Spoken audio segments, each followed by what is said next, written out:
You probably remember your first day on the job. I know I certainly do. In fact, I can even remember the very first order I ever placed as a physician.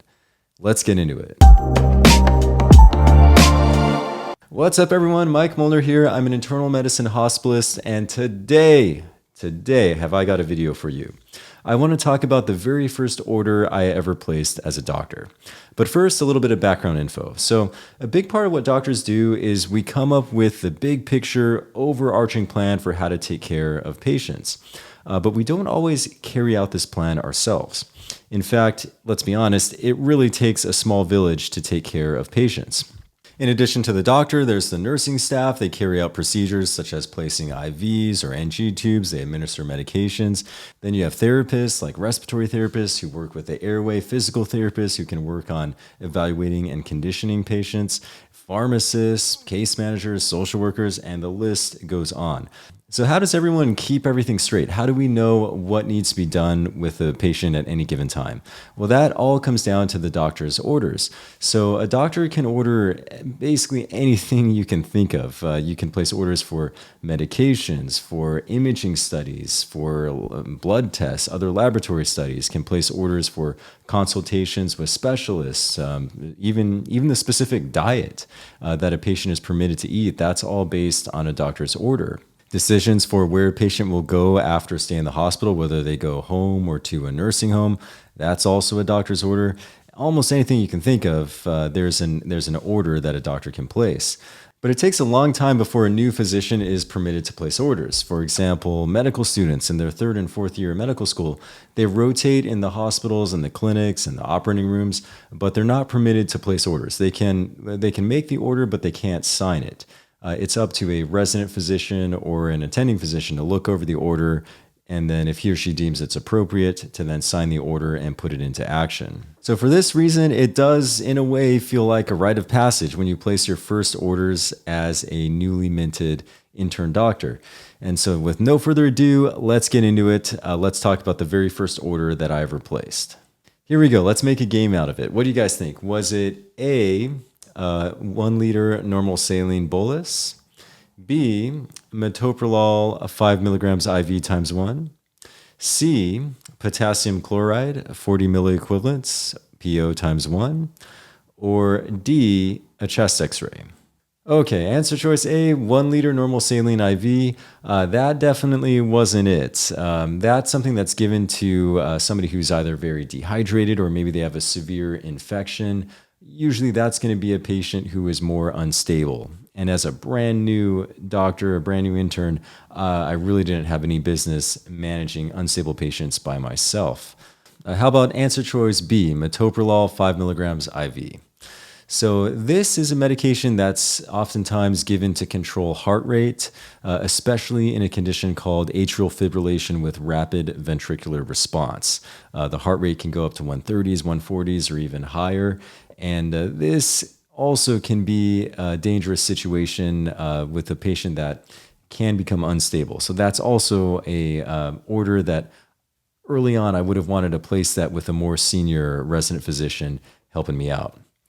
Now, answer choice D, chest x-ray, it could very well have been my very first order. We ordered chest x-rays all the time in the hospital to diagnose any number of conditions involving the heart or the lungs.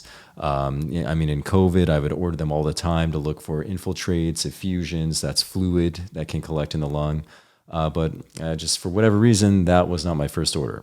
So the very first order I ever placed as a brand new doctor was answer choice C, potassium chloride, 40 milliequivalents PO times 1. So if you work in the hospital, you might have been able to guess that.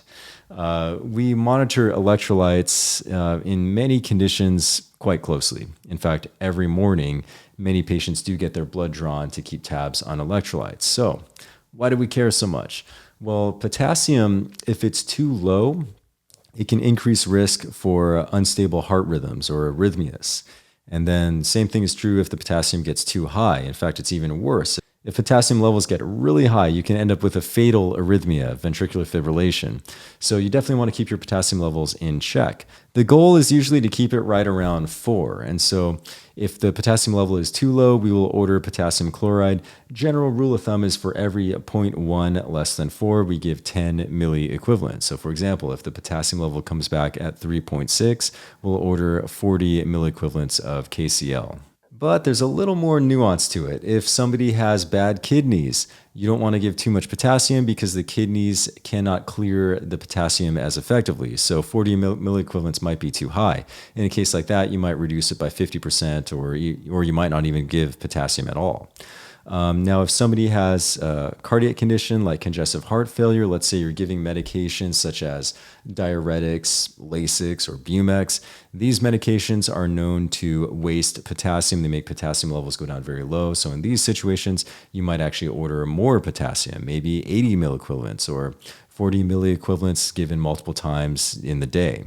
And if somebody has a history of dangerous arrhythmias or abnormal heart rhythms, sometimes the cardiologists recommend actually keeping the potassium level even higher. So instead of 4, they may have a recommendation to keep it at 4.4. And in this case, you may need to replete or give supplemental potassium at higher doses. So anyway, back to the story. On day 1, I showed up at work, brand new doctor, new white coat, kind of like, I don't know. I was pretty nervous on that first day, obviously, but I looked at the blood tests, came back, sure enough, potassium level was low. I think it was like 3.5 or something. Nothing too crazy. Still well within the range of just basic day-to-day routine work in the hospital. But I knew just what to do. Okay, so it's not rocket science. I ordered potassium chloride 40 milliequivalents oral ×1 and signed it myself. And so that was something that I'll never forget because it was just the first day on the job and it really felt like a milestone to finally, after so many years of medical school, to finally be able to sign an order on my own, even if it's something that looking back on it was really, really routine and not a big deal. It is something that I'll never forget.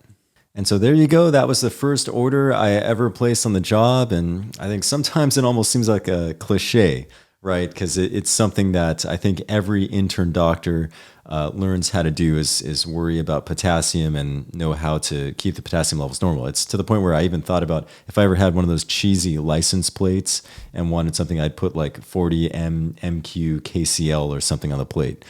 Okay, that's kind of cheesy. I don't think I would actually do that.